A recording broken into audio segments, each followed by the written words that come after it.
Speaking of Neil Gaiman and Good Omens, I got to give Neil Gaiman a lot of credit. Besides being showrunner on Good Omens, he's become like this one-man public relations marketing machine.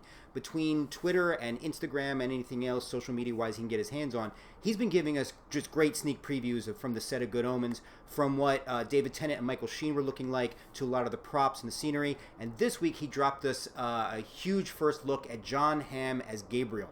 And for those of you who don't know, the character Gabriel for the series is being fleshed out a lot more than, obviously, for those of you who read the book know, the character was in the novel.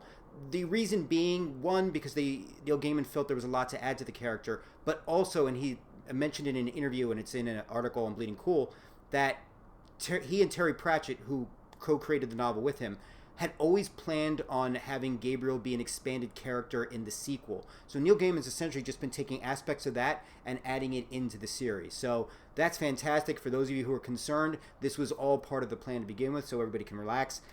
Jonhamm, I just think is just a great choice in general. I think Jonhamm, he's got that, what they call the standard leading man looks from like back in the day. But what I love about Jonhamm, self-deprecating, and he can pull off a punchline, whether it's just being the straight man or whether he's just going to be a goofball. I feel like he's kind of like a Christopher Maloney up in training.